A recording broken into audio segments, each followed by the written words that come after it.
The toil of life ceases when the heart is pure. When the mind is harmonized with the divine law, the wheel of drudgery ceases to turn, and all work is transmuted into joyful activity. The pure-hearted are as the lilies of the field, which toil not, yet are fed and clothed from the abundant storehouse of the All-Good. But the lily is not lethargic, it is ceaselessly active, drawing nourishment from earth and air and sun. By the divine power immanent within it, it builds itself up, cell by cell, opening itself to the light, growing and expanding towards the perfect flower. So it is with these who, having yielded up self-will, have learned to cooperate with the divine will. They grow in grace, goodness, and beauty, freed from anxiety and without friction and toil. And they never work in vain. There is no waste in action. Every thought, act, and thing done subserves the divine purpose and adds to the sum total of the world's happiness. Heaven is in the heart. They will look for it in vain who look elsewhere. In no outward place will the soul find heaven until he finds it within himself. For wherever the soul goes, its thoughts and desires will go with it. And howsoever beautiful may be its outward dwelling place, if there is sin within, there will be darkness and gloom without. For sin always casts a dark shadow over the pathway of the soul, the shadow of sorrow. This world is beautiful, transcendentally and wonderfully beautiful. Its beauties and inspiring wonders cannot be numbered, yet to the sin-sodden mind it appears as a dark and joyless place. Where passion and self are, there is hell, and there are all the pains of hell. Where holiness and love are, there is heaven, and there are all the joys of heaven. Heaven is here. It is also everywhere. It is wherever there is a pure heart. The whole universe is abounding with joy, but the sin-bound heart can neither see, hear, nor partake of it. No one is, or can be, arbitrarily shut out from heaven. Each shuts himself out. Its golden gates are eternally ajar, but the selfish cannot find them. They mourn, yet they see not. They cry, but they hear not. Only to those who turn their eyes to heavenly things are the happy portals of the kingdom revealed, and they enter and are glad. All life is gladness when the heart is right, and when it is attuned to the sweet chords of holy love. Life is religion, religion is life, and all is joy and gladness. The jarring notes of creeds and parties, the black shadows of sin, let them pass away forever. They cannot enter the door of life. They form no part of religion. Joy, music, beauty, these belong to the true order of things. They are of the texture of the universe. Of these is the great garment of life woven. Pure religion is glad, not gloomy. It is light without darkness or shadow. Despondency, disappointment, grief, these are the reflex aspects of pleasurable excitement, self-seeking, and desire. Give up the latter, and the former will forever disappear. Then there remains the perfect bliss of heaven. Abounding and unalloyed, happiness is man's true life. Perfect blessedness is his rightful portion, and when he loses his false life and finds the true, he enters into the full possession of the kingdom. The kingdom of heaven is man's home, and it is here and now. It is in his own heart, and he is not left without guides if he wills to find it. Let him return to his home. His peace awaits him. The heavenly-hearted are without sorrow and suffering, because they are without sin. What the worldly-minded call troubles, they regard as pleasant tasks of love and wisdom. Troubles belong to hell. They do not enter heaven. This is so simple it should not appear strange. If you have a trouble, it is in your own mind and nowhere else. You make it. It is not made for you. It is not in your task. It is not in that outward thing. You are its creator, and it derives its life from you only.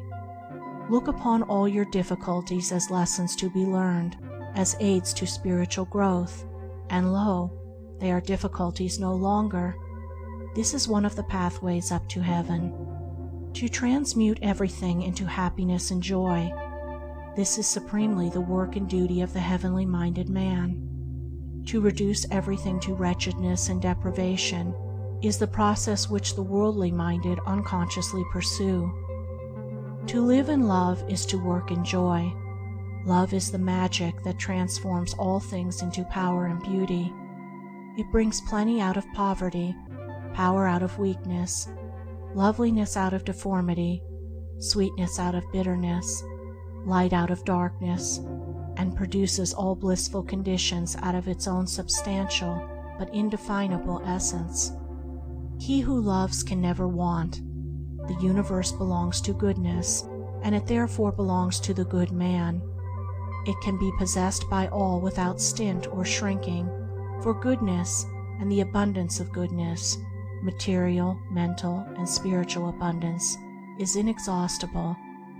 Think lovingly, speak lovingly, act lovingly, and your every need shall be supplied. You shall not walk in desert places, and no danger shall overtake you. Love sees with faultless vision, judges true judgment, acts in wisdom. Look through the eyes of love, and you shall see everywhere the beautiful and true. Judge with the mind of love, and you shall err not, shall wake no wail of sorrow. Act in the spirit of love, and you shall strike undying harmonies upon the harp of life. Make no compromise with self. Cease not to strive until your whole being is swallowed up in love. To love all and always, this is the heaven of heavens. Let there be nothing within thee that is not very beautiful and very gentle, and then there will be nothing without thee that is not beautified and softened by the spell of thy presence. All that you do, let it be done in calm wisdom, and not from desire, impulse, or opinion. This is the heavenly way of action. Purify your thought world until no stain is left, and you will ascend into heaven while living in the body. You will then see the things of the outward world clothed in all beautiful forms. Having found the divine beauty within ourselves, it springs to life in every outward thing. To the beautified soul, the world is beautiful. Undeveloped souls are merely unopened flowers. The perfect beauty lies concealed within, and will one day reveal itself to the full-orbed light of heaven. Seeing men thus, we stand where evil is not, and where the eye beholds only good. Herein lies the peace and patience and beauty of love. It sees no evil. He who loves thus becomes the protector of all men. Though in their ignorance they should hate him, he shields and loves them. What gardener is so foolish as to condemn his flowers because they do not develop in a day? Learn to love, and you shall see in all souls, even those called degraded, the divine beauty, and shall know that it will not fail to come forth in its own season. This is one of the heavenly visions. It is out of this that gladness comes. Sin, sorrow, suffering, these are the dark gropings of the unopened soul for light. Open the petals of your soul, and let the glorious light stream in. Every sinful soul is an unresolved harmony.